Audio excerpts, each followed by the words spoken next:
Okay, so it's 10:30. I'll leave it to the panel to decide whether we should start immediately. I feel like we probably should, but it's up to you guys if you want to wait another minute or two.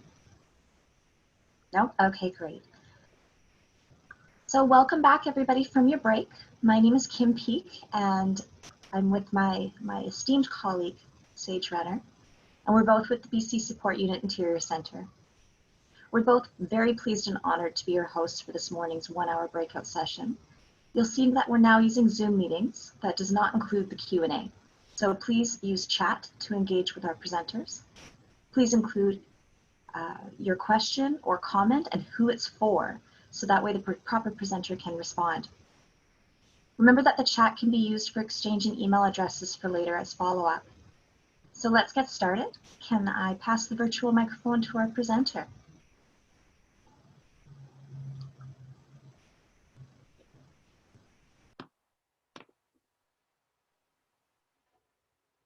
Take it away, Alex.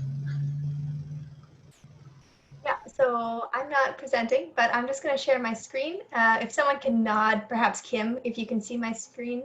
Yes, and I believe I've spotlighted Sophie's video. She's going to be the first, and then I'll pass it on to Christopher, then Sana, then Chris, and spotlight each individual's video respectively.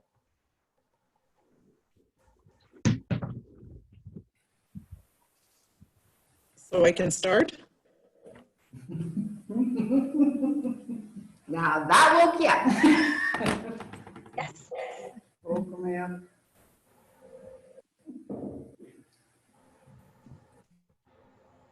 Please go ahead, Sophie. Okay, thank you. So just what I was waiting for. xaÞ�qanaṭ, ʔitkiniṭ. ʔitkiniṭ, ʔitkiniṭ. ʔitkiniṭ, xaث�qnaṭ, ʔaqam. xaث�qnaṭ san mirke, xaث�qnaṭ, mirke xaث�qnaṭ na ʔalmaguaʻit, san pame xaث�qnaṭ. Hello everyone. My name is ʔitkiniṭ. My English name is Sophie Pierre, and I am ʔitkiniṭ from ʔaqam, and I'm coming to you live from ʔaqam. And I'm very pleased to be here. Pleased to be in this meeting along with all of you. I would much rather that we were all together in one room, but you know, the situation we're in these days, that just doesn't allow for it. However, we can still see each other at least through the computer. The other panelists, there was a picture of them up, some of the panelists up on that screen just a minute ago, but the other panelists and I were representing a larger team that includes the xaث�qanaṭ ʔitkiniṭ advisory group that's pictured here on the screen. And I think a few of the individuals that are there are able to watch this live also.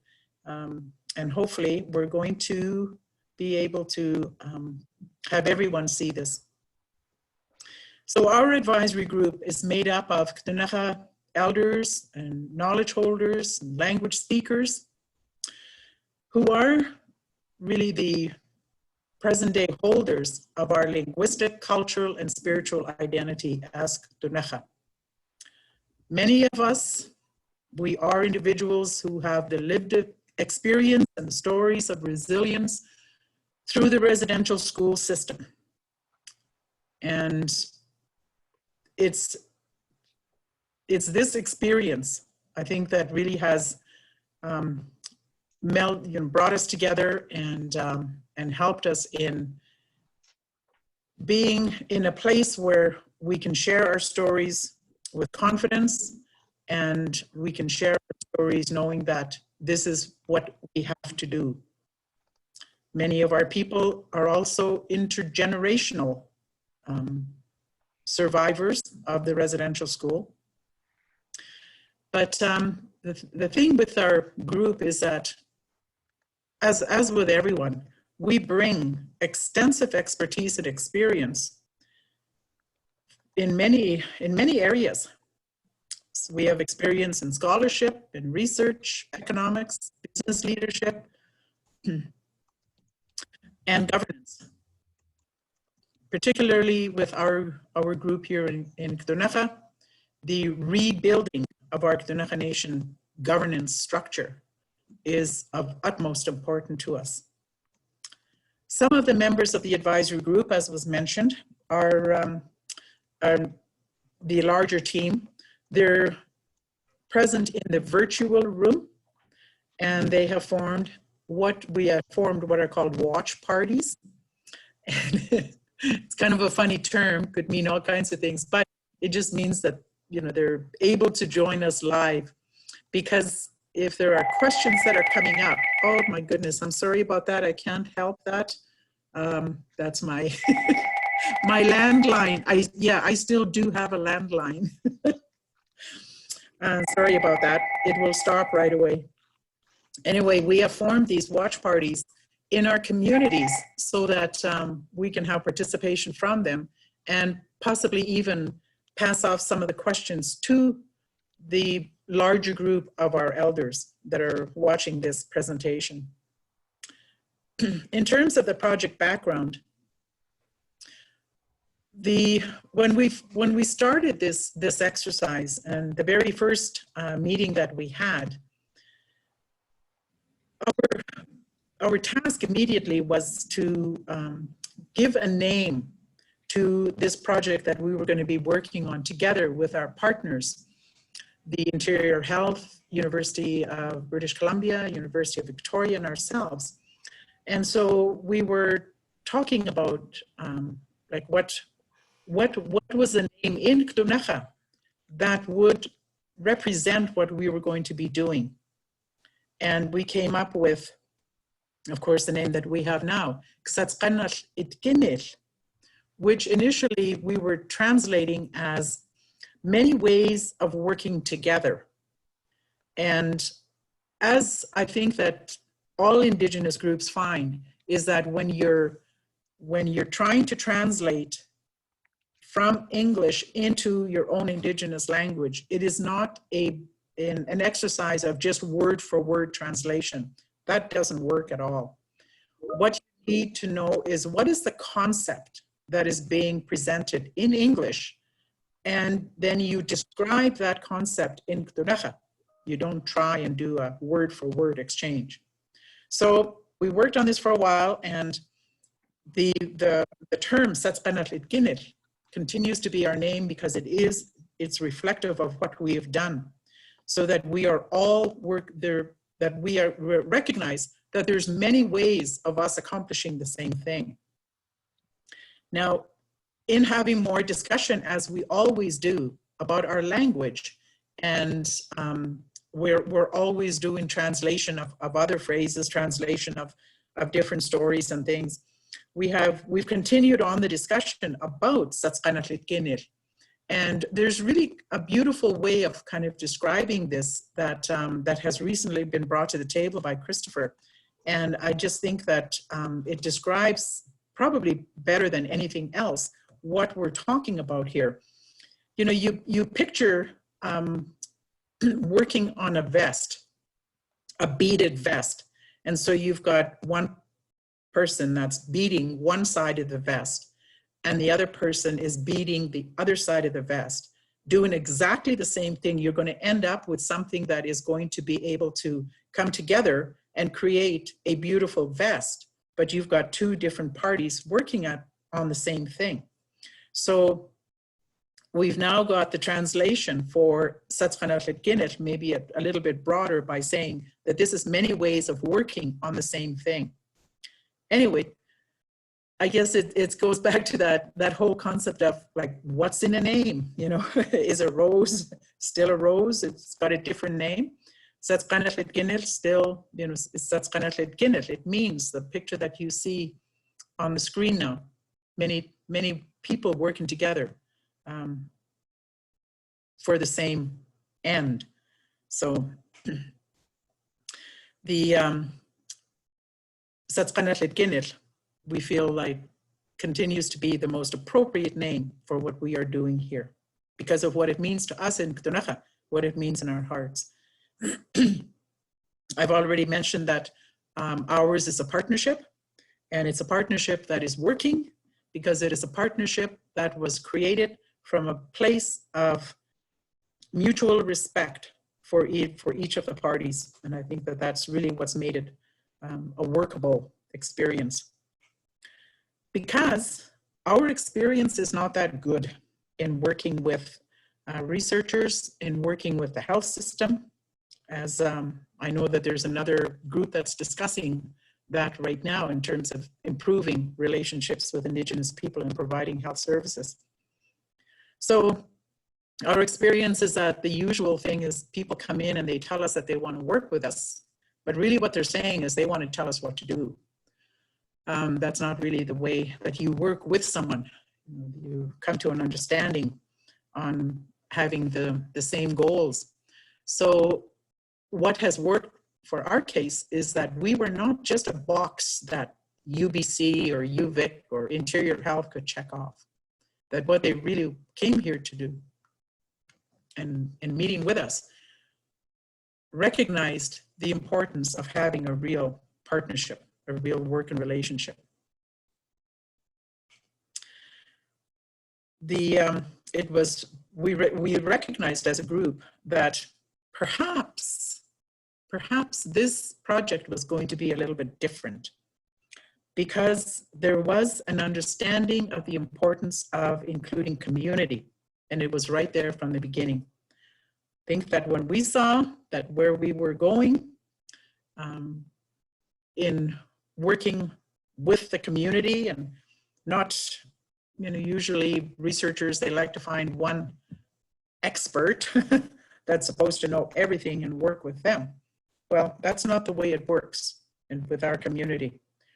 As a group, we have incredible learning sessions, discussions as elders with our, amongst ourselves. Just the description I gave you about our name, about how we agreed on what the proper xaÞ�qanaṭ interpretation for many ways of working together, how we came together with that. When I think when all of us realized that that kind of relationship was being built here, we knew that it was going to be something that was going to be real and that we wanted to be part of. So some of the promising practices, which I think is what we're looking for in this particular session, I want to start off by saying that, and we're looking at this, this research partnership where we're talking specifically about better ways of doing patient-oriented research. So from the start, you have to invest the time in the relationship building.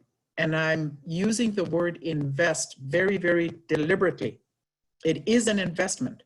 And if you want to have a really good, if you want to have a usable, functional relationship, then you got to invest the time in building that relationship.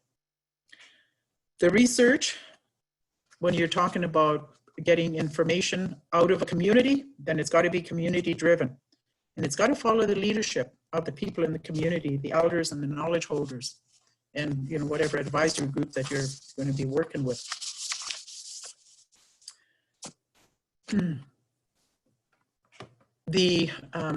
I can accurately attest to that we have been involved in this process all the way through, meaningfully involved in all of the stages, from the research, from the planning rather, to the data collection, to the analysis, and then to the knowledge translation.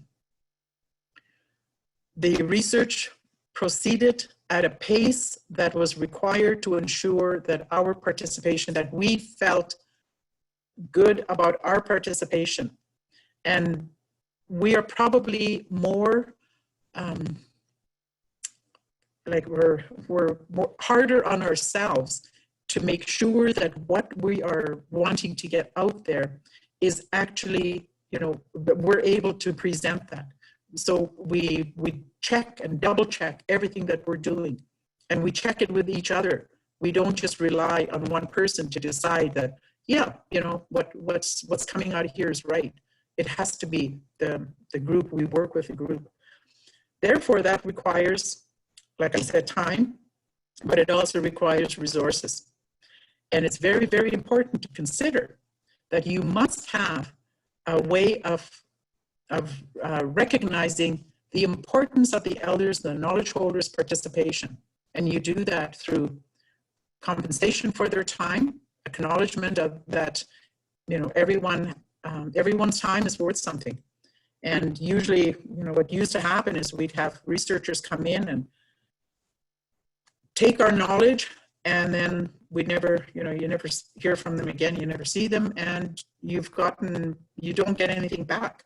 And you certainly didn't get any kind of recognition that your time is important. And researchers, I think, first and foremost have to realize that if they did not get the time from the elders, then they wouldn't have any product. So it's worth something. The research also in the activities that are going to carry on, we must have an intergenerational knowledge exchange in order to strengthen our own capacity within our Ktunaxa communities. I've always gone by what my mother would say, and what she taught me is that she had an incredible amount of knowledge, but she would always describe it as, she says, what little I know is not mine. I don't own it. It's not mine to keep. My only responsibility is to pass it on. And so if we're going to be involved in research, then it has to have a benefit for our future generations as much as it benefits anybody else. The reports and publications, anything that comes out from Ktunaxa is going to also highlight and you know, have and honor really the Ktunaxa language. That's why our report, you'll see that there's a lot of language that we put that in there, because again, as I said, this is what we become involved in is primarily for our future generations, as well as it is for sharing information with the rest of society. The research partnership, it's got to be a long-term investment. So I can't you know, stress that enough, that this isn't just a one-day affair and you're gone again. The research, the investment, it has to support local efforts to revitalize, preserve, and restore Indigenous languages, in our case, the Ktunaxa language, traditional knowledge systems, and knowledge sharing processes.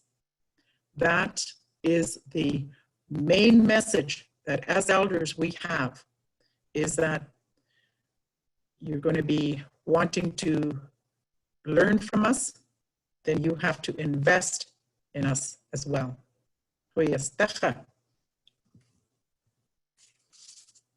I'm done.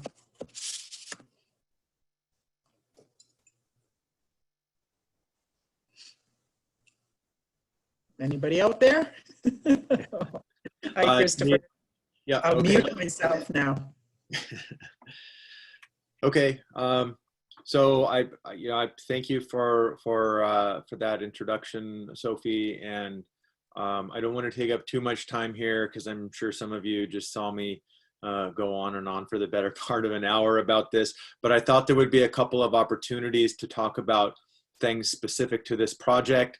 This slide right now, these are the researchers that invested in us, and I don't just mean came up with the budget, and I don't just mean sent an email, but no one comes to our community from other parts of the province. We're kind of in the middle of nowhere, and I didn't really expect for the team to come out multiple times. I think some of the team has been to our part of the world 4 times to sit through meetings, to invest the time and the effort and the travel to go around to our communities in the back of a Suburban, bouncing through the dirt roads, watching vehicles get stuck in ditches, and actually invest the time and effort to come out and have meaningful communication, to sponsor dinners and sit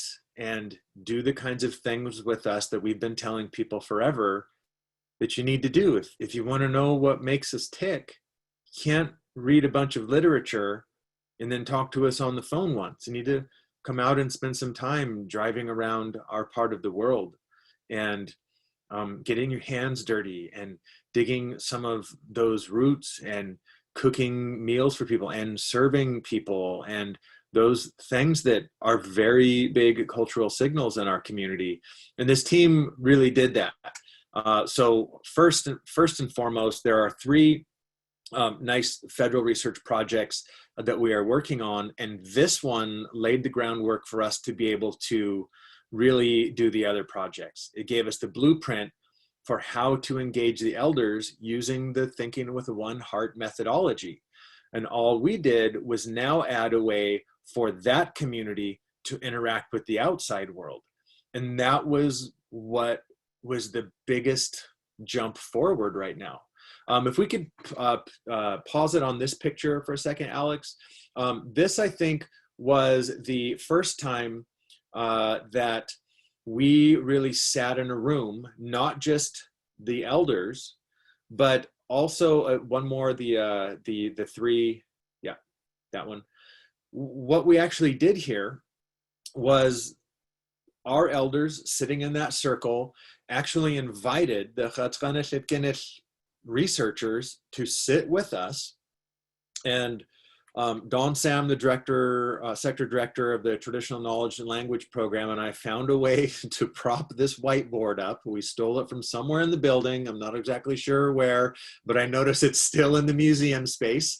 I also think it's really important to note that when our elders get together and work on research, we are in the museum space, because museum spaces are emblematic of everything that doesn't work for Indigenous people. If you watch the movie Black Panther, it starts in a museum where the person is saying, this is where you come to see cultures that are dead and everything that was stolen. Our museum space is built by us to be the cornerstone of who we are. So we have the elders in that space, surrounded by beadwork and paintings and basket weavings and these artifacts that we hope will serve as a role model for these new artifacts. So what we had here was we actually started with, when 2 groups are exchanging information, this is just the old cultural iceberg model.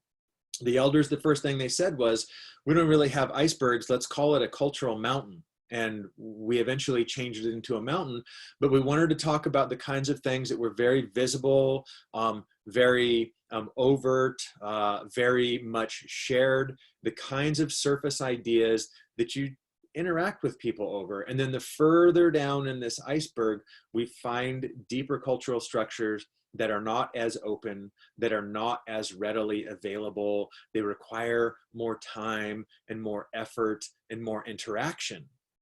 And then we also went all the way to the other side, and we started to say, when healthcare providers or researchers show up, what are the first things that they want to interact over? What are the things that are most important? What are those kind of boundary objects, those contact zones? Where is it that we, reach out as researchers to say, this is what we want to do? And then further down in that iceberg are ideas that take more time or more effort or more discussion. And what we soon realized is that we needed to switch one of those, because the things that were most important to us never come up in our patient history or our family history with healthcare providers. And quite often when researchers come to our community and we start talking about those things further down, our names and our language, some of the specific foods, you can see that xaÐ�qanaṭ are on there. We start to see that those things are very much further down. First harvest ceremony is like 2/3 of the way down, and that is the bitterroot dig. So the elders took it upon themselves to say, hey, we're going to have to figure out a way to rework these, because some of the things really important for us need to be at the top of the discussions with researchers. Things like diet, and not just what we eat, but how we eat it and how we gather it. And meeting with people between generations to dig those roots means we are interacting, using information to tie us back together through generational bonds like Sophie's talking about. And then we need to have them go out with us to completely understand that. So it was a really amazing experience to put up these different ways that people have very, very identifiable topics or traits, and then things you have to know people for much longer before they just start being talked about. And what was really amazing is when we looked at the mismatches, we could draw lines between them. And one of the elders said, you need to flip theirs. Theirs is upside down. The things that you don't hear about until you've had someone as your doctor for a couple of years, those just need to change. So that was the first point that our elders really kind of made that connection. And then Alex, if you could move just to the next slide. This one here actually is, this is where we, this is the elders acting from a place of being forward thinking and progressive and not being motivated by guilt and shame on the collective chip on their shoulder. Instead of them getting mad and saying, we didn't have icebergs, and walking out of the room and pounding on the table and scalding us young people, they said, let's do a mountain, because the things at the top of the mountain are very visible. That's where the most visible change is. If you think about the tree line, or more importantly, if you think about the snow line, the snow level, you can see how that fluctuates. And where that snow level is changing, that's where we're solving problems. Now that idea goes back to Edward Hall's iceberg model, where you talk about water kind of splashing between the frozen and the melted part of the iceberg, where you're negotiating identity. And here they were really clear about that. And then you can see in this particular model, we just started to take the major themes from our research project and do a bit of a weighted tag cloud. The larger the larger the phrase, the more important, or the more times it came up in conversation. And then also after this, we started to think about how would we move some of those to the top of the iceberg or the mountain, and which ones do we leave down below? So we actually started thinking about how would we do some artwork that shows the more important, most visual, most flexible parts of our culture at the top, and then the things further down being harder to see. So this community of elders was they're very much able to look at this visual data model and started to say, this is what I'd like to see. How about we change this? What if we change the size of this or the color? So it was really nice, because in 25 years of working with our elders, I remember the generation of elders that came before this generation. I'm working with the children of those people that I worked with in the 90s. They were so set on holding and protecting just those very few things they had left that it was very inflexible. And when we talk about working through collective trauma, we talk about the process of one generation, 2 generations, or 3 generations being far enough from the trauma to be able to recreate that narrative, to be a little bit flexible, to build a new story. And that's exactly what we were doing here. We don't have to shut down and be angry because we didn't have icebergs. They said, let's just change it. Let's make it ours. We have mountains. Let's do a mountain. We started talking about how we could represent water, starting off as clouds, and then snow, and then rain, and then streams, down to lakes. That was an incredibly amazing insight to get from them. Another group said we could also take it in terms of animals that are harder to see in different parts of a mountain, because that's just the way our world works. That's how we understand it. So there were really a lot of opportunities to have this conversation when researchers show up and say, we actually want to understand what you think. You are our research partners. You're not our research subjects. This was the first time that we were participants or partners and not subjects. We weren't just another entry into N that gives us a sample that is this anonymized, decontextualized information. This was people saying, you're here now, tell us this story, show us what's important, and let's develop this together. And what we got were very flexible models. So I'll pass off on to the next presenter. And if there's any questions at the end, I would be happy to address those, but I don't want to take much more time out of our presentation slot here. Thanks, Christopher. So I am next, and I will be short and sweet. But for those who don't know me, I am Chris Murray, and I work for Interior Health. I work as an Aboriginal Health Practice Lead with the Interior Health Aboriginal Health Team. And I am a citizen of the Métis Nation, and I live and work in beautiful Ktunaxa territory. I acknowledge my privilege of being a guest here in the lands and want to thank and acknowledge the keepers of this land, past, present, and future. I also want to acknowledge that I'm not the first person from Interior Health or the only person from Interior Health involved in this project. I just get to be the talking head today. So really just want to send a recognition to my colleagues who have been involved in this project. I've been involved probably since I started in my role about 2.5 years ago, but there's been partnership and work with Interior Health far beyond that. So just want to acknowledge that piece of the partnership. I do also just want to acknowledge, so I think Sophie and Christopher have definitely spoken to some of the partnership and the relationship with Interior Health, but I do want to note that this has also furthered kind of a broader partnership between Interior Health and the Ktunaxa Nation. The nation was actually the first Interior Region First Nation to sign a letter of understanding with Interior Health, and that partnership has been strong, and the letter of understanding has been in place for over 11 years. Which is really incredible. And since that time, the remaining 6 nations in the Interior Region and Métis Nation BC have also signed letter of understandings. But it really started with that, the relationship and the partnership in the East Kootenay region with the Ktunaxa Nation and Interior Health of kind of what this could look like for a collaborative approach to health and wellness services.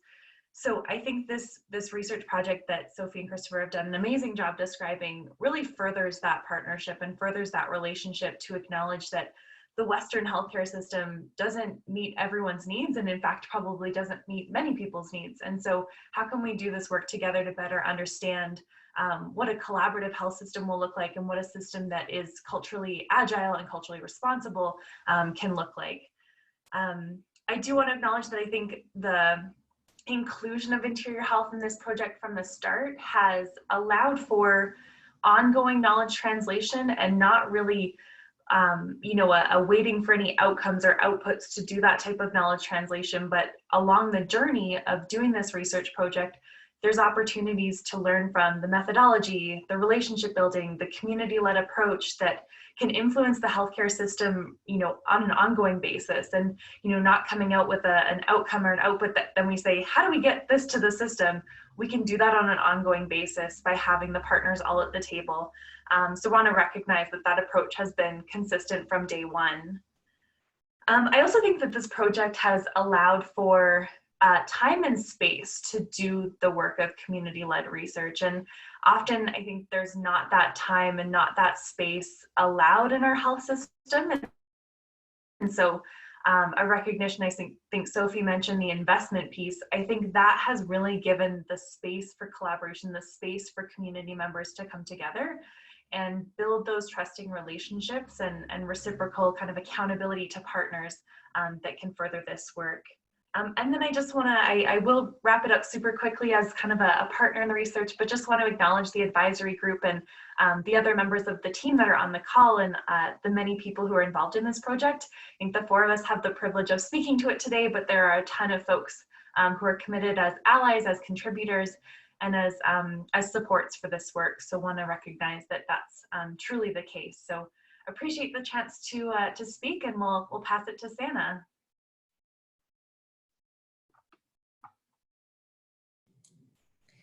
Great. Thank you so much, Sophie, Christopher, and Chris.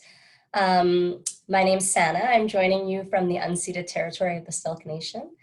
And I have the extreme honor and privilege of being the nominated principal investigator for this work.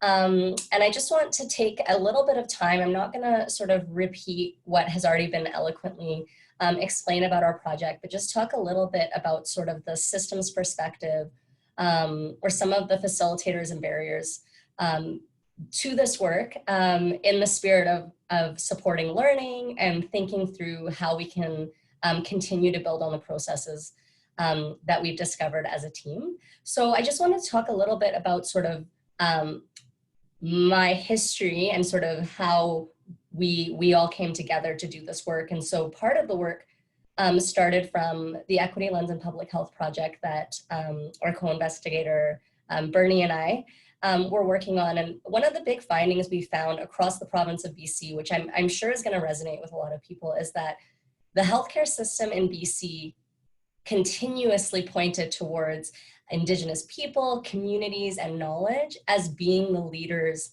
in health equity work. And that makes sense, because if you think back and look into sort of the millennia of knowledge that came before our systems, equity and holism and all these concepts actually existed before we decided to stick a name on them. But what really struck us from that analysis was that even though people in the health system thought that Indigenous communities and groups were leaders in this area, not one person problematized the lack of engagement or inclusion of Indigenous peoples or Indigenous knowledge systems in setting policy, in being at policy tables, at leadership tables. It was just sort of, their knowledge is good, it would be helpful for us to be able to learn from it, and also to help Indigenous people be healthier. And so where I'm going with this is, I know that there's a lot of talk in the media and stuff right now around white supremacy, and it's hard to see white supremacy, but this is one example of that. It's where we think that Western culture or our knowledge systems are universal, they can be applied to everybody, but cultural knowledge that we assign to different communities are only relevant to them. And so that's where this project really came from, was why is that? And how do we flip that research paradigm and say that, listen, if Indigenous groups and communities are experts in this, how do we actually learn from them in an equitable way, in a way that's not appropriative, in a way that's not extractive, so that we can all do better, as opposed to just what many people have already spoken to, the health system going into community and saying, how do we help you? So really it was a paradigm shift of thinking through, what does it mean for Indigenous knowledge systems to study the health system as opposed to the health system to study Indigenous people? And it's been a lot of learning and a lot of unlearning from all of us. And so thinking through sort of the way our systems predispose us to continue colonial processes and white supremacy processes in the ways that we engage with people. And so thinking about the idea of slow research, giving space and resources and funds, these things have actually, we've been able to do it as a project, but we've been doing it in a large way sort of against the systems that are in place that typically make us do work in a different way. And one of the strengths of this work is solely because of the incredible advanced sophistication and research capacity of ʔitkiniθn Nation to sort of take us in and allow us to have the space to learn how to do this work better. And so I thank Christopher and I thank Sophie for talking about our process, but in reality, I would just like to say that the reason this work has gone the way it has is because as community partners, the elders and knowledge holders and knowledge keepers and scholars have been willing to teach us and help us unlearn these non-productive ways of interacting. And I am conscious of the time, and so maybe I will just leave it at that and open it to specific questions around that, but just keeping in mind that, and actually Christopher taught me this, is that we're really outcomes focused when it comes to health research. We're really linear in the way that we think, but the reality is that all of us different partners, we entered into this research partnership at different parts along our journeys, and we sort of came together. There was no time zero, and there's no sort of time that is linear. We all came in where we came in, and decided to bring our different ways of being and different ways of knowing into one space to work towards a common goal. But we can't forget sort of our histories and what we bring along with us. And I'm just so grateful, and I think it's just so beautiful when you think about sort of the purpose of our work. Our purpose of our work is to co-learn. And so that suggests that no one has all of the answers, but we're willing to come together in a way where we can learn together. And it's been an honor, and I look forward to doing it further and to continue to looking into how we can create systems of support that actually ask this work of us, as opposed to us having to do this work sort of in opposition to the different constraints that we're working within. So I will stop there and maybe open it up to questions that are specific to the group that hopefully will be helpful for people moving forward.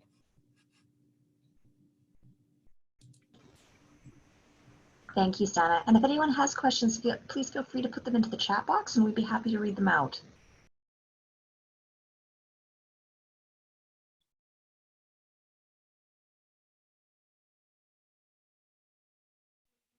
Might not necessarily a question, more a comment about, and it goes back to the comment around research funding timelines can really be challenging.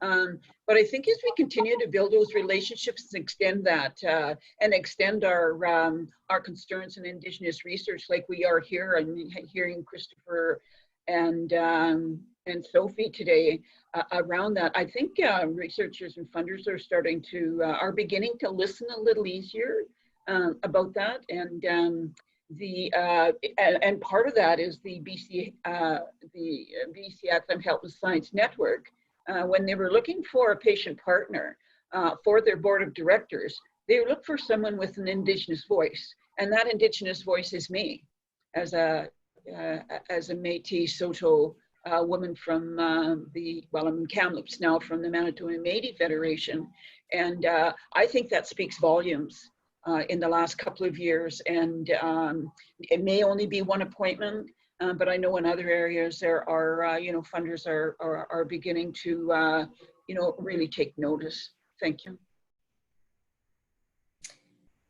Thank you, Gwen, for your comment. I did just want to mention, of course, there's amazing progress happening. One thing that we were discussing as a group, we've sort of mentioned our watch parties a few times, but if we're thinking about sort of a systems lens and the funding and the relationship building piece, our project, for example, is very much community led and community informed, but at the same time, really there were only accommodations for a few of us to participate, and there were only resources and support to support a few of us, and the watch parties themselves we're supporting through our project funding. And so when we're thinking about a conference that is talking about engagement and inclusion, what does that really mean? And how do we put policies in place so that that can be actualized in a way where we are investing the resources necessary for our elders to join, for our elders to be able to participate in a very real way. And so I know virtually there's obviously some technical difficulties, but at the same time, everyone who participates on our project from the community is valuable, and their expertise is valuable, and thinking through some of those ideas of how do we compensate and show that value to people beyond sort of, we're lucky to have some research funding to do that, but if we didn't, there were really no accommodations for that. So those are things that are sort of at a structural and systems level that it's important for us to continue moving forward on, and it's great to see progress, but it would be wonderful to think through those things a little bit more fulsomely in the future.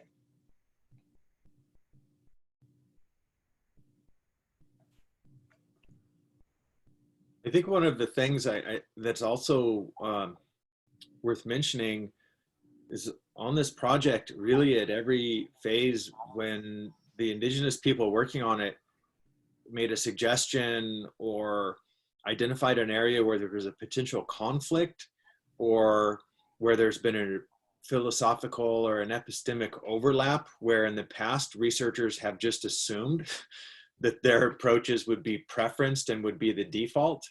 I can remember a dozen times where our team members deferred immediately. I'm thinking specifically about the manner in which we ask questions, the way in which we go into community, and particularly from Bernie Pauley, fellow complexity theorists to understand that sometimes you have to create a bit of a vacuum for something to grow into it, to see what it's going to be.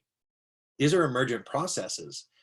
And what myself, even as an indigenous complexity theorist, has always experienced is that we're given a space, but there's all these constraints and preferences for things to emerge.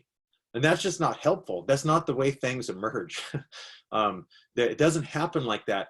So I think from the very first time I spoke with, at the time, Sana as a doctoral student and Bernie as a complexity theorist working on this, the question was, do you need us here to do it, or are we in the way? And I said, absolutely, we need people to be there at the front of that shockwave that are saying, hey, something's coming that's worth listening to. And whatever those ideas that you're getting ready to impose on this interaction are, just suspend them long enough to see where they go, because these aren't random processes. These are very intricate. These are very complex. And if we allow them to grow into a conceptual space, we will find something that has these really amazing outcomes. And I think where we're looking at moving from here forward is being able to better document, not a pan-Indian, indigenous decolonization. None of that's helpful. We all know that indigenous people don't like the colonial spaces that we find ourselves operating in. What we need is a ʔitkiniṭ space, so we can say, this is specifically what worked for us. Here are things that might work for other indigenous people. And then here are things that might work for our partners. Because what works for us here doesn't work in Kamloops, and what works in Kamloops doesn't work in the Lower Mainland, and what works in the Lower Mainland doesn't work in Seattle, and so on and so forth. So identifying those most important pieces for the local group whose timeline outlasts everyone else, you start there. And if you can find things that are useful, use them. If there are things that might be adapted to empower other quieter voices, Turan talks about dominant voices and marginal voices, those quieter voices that require more resource, more context, more time, those deeper parts of the iceberg, let them expand where they will. When I say we need people to open up conversational space, it's not just so we can give you a sob story.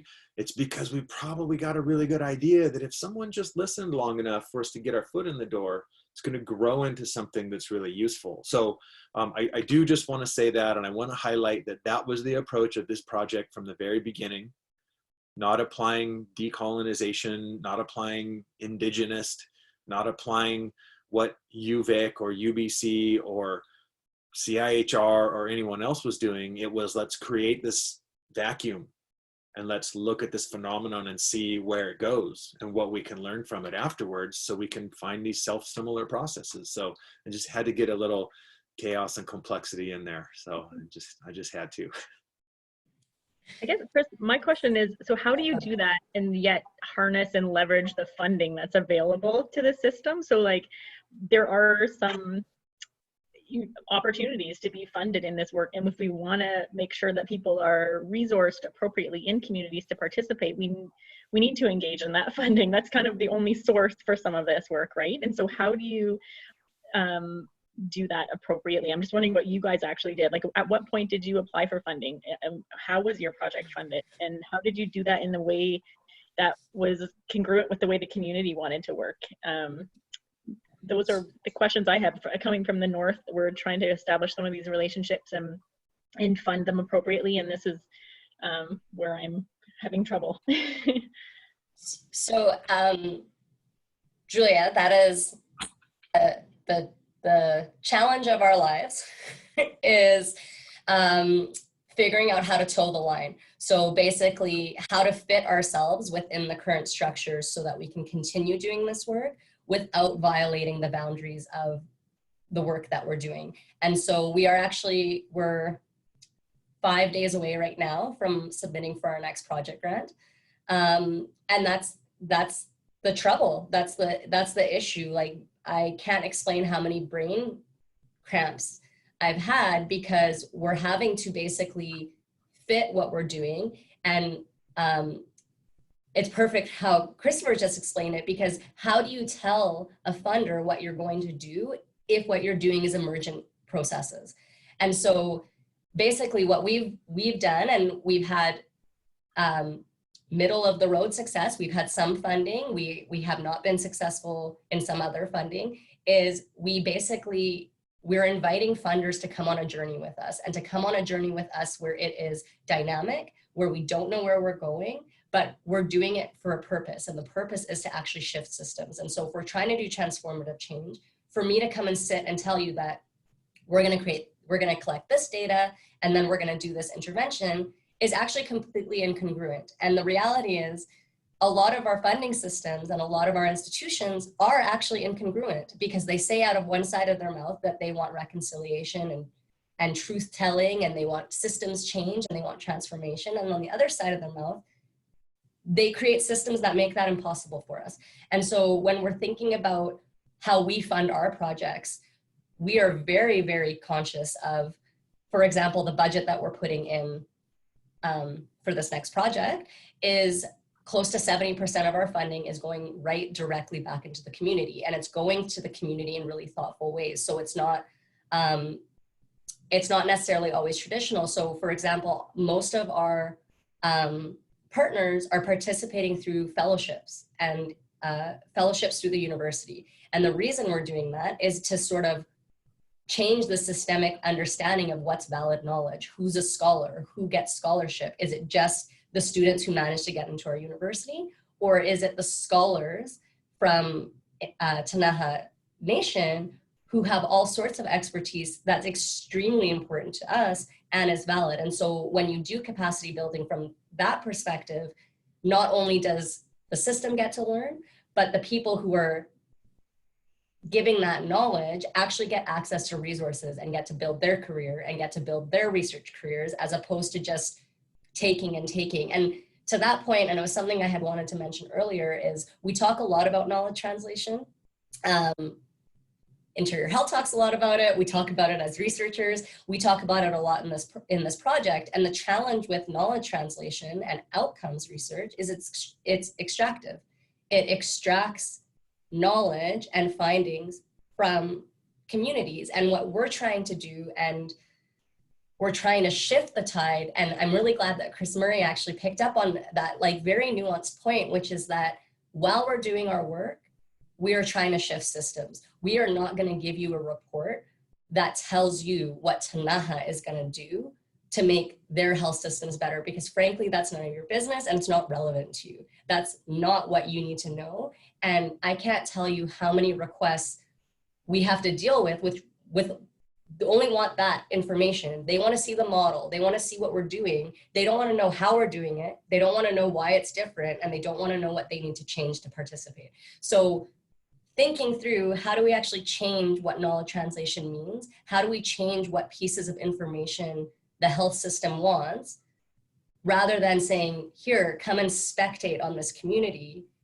Why don't we instead say, what is happening that's different here? What is happening that's transforming a system, and how do we learn from that to do it in other contexts? And that's actually completely different than most knowledge translation, which Christopher will tell you much more eloquently, is completely context-free. It shears away context, and it puts us into these tiny little boxes of points that usually have pretty pictures with them, but they don't actually have, they don't have the knowledge that we need. And so that was a very long-winded question, or answer to your question, because basically there is no answer aside from the fact that we try to attend meetings like this. We try to put out findings that allow us to make the case for why we need to think differently, why we need to do things differently, and why we need to fund them differently, so that we can do the work that all of these organizations, if you go to their beautiful websites, claim that they want to do. What we're offering, hopefully, is how do you actually do that?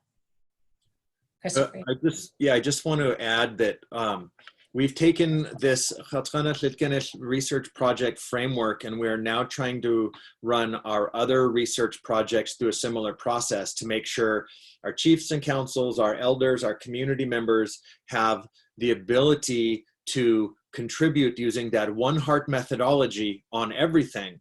And one of the important things is that on a similar Indigenous Services Canada project, the #1 issue that's been identified through that thinking with one heart process is that competitive funding structures don't work. Don't come to one community from our nation and strike up a deal with them, because now you don't have to talk to anyone else.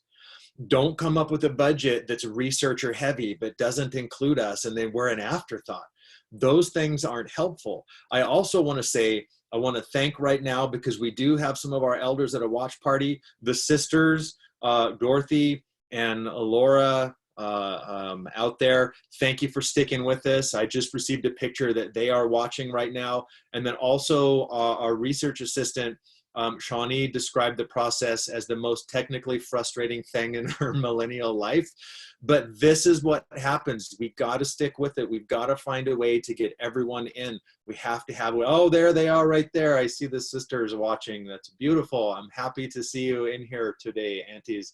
Those are two of the very first elders from our community 25 years ago that started to say, hey, if we want a different role in this world, it's time for us to grab a hold. We're going to fight for it and we're going to work on it. So the idea that right there across the province, two of our elders are there working with a young person in our community to get people connected and do these things, that's what we need. The competitive funding is the problem. Adding Indigenous voices as an afterthought or a line item at the very end, that's a problem. If you want to do it, it's not quick. It's resource intensive and it causes you to have to step outside of that mold. That's what makes it an emergent process.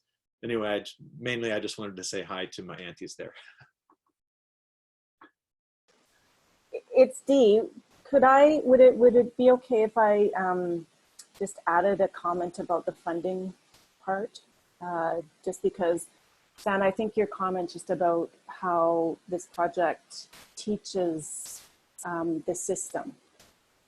And I think one of the things that this particular project taught me, and I encourage my other health authority counterparts, is to create policy, funding policy within the health authorities, within the research department structure, because you can do this, where you don't need, it's around relationship building. And so I can tell you that through this particular project and other projects similarly, I now have a line item that talks about jam, for example, and different kinds of things that are important in that relation, building food, all those kinds of things that technically the health authorities are pulling back on. In this case, it's such an important piece, and I just thank this particular group because it helped me figure out what I needed to do to offer that support. As little as it was, I thought it was incredibly important, and we just see the kinds of deep relationships that it helped support right at the beginning. And I can't stress enough how important this is. It's that upfront support that is absolutely critical to this. So I would just put a plug into, you can find a way to do this. It is possible.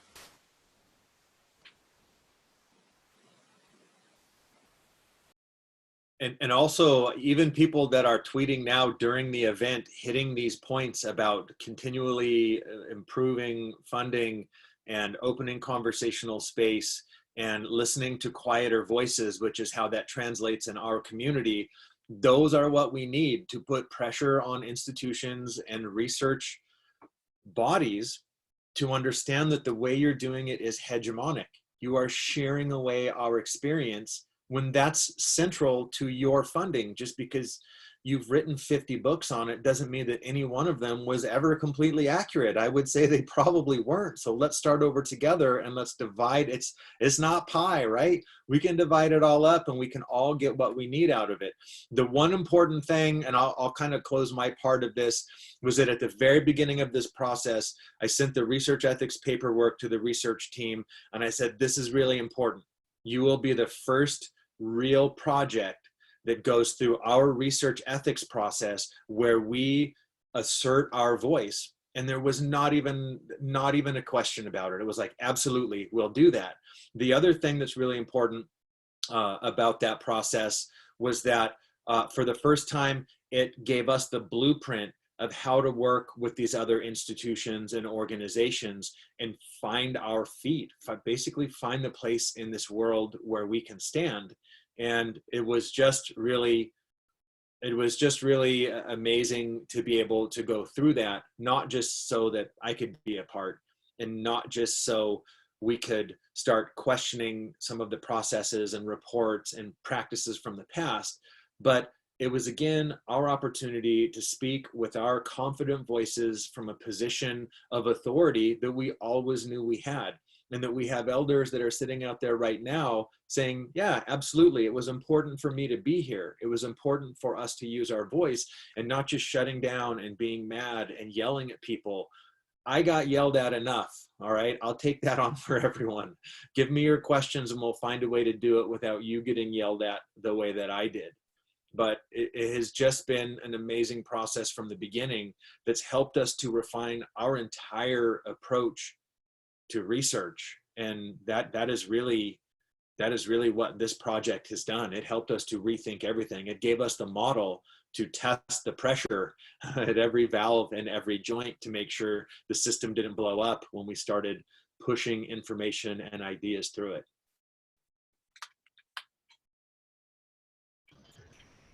Well, thank you so much. I see we're at 11:31 now, so that's all the time that we have, unfortunately.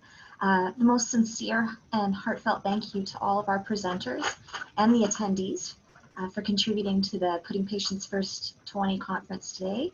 The poster session will start at 11:30, so now be sure to check it out, and we'll reconvene at 1 o'clock in the plenary session.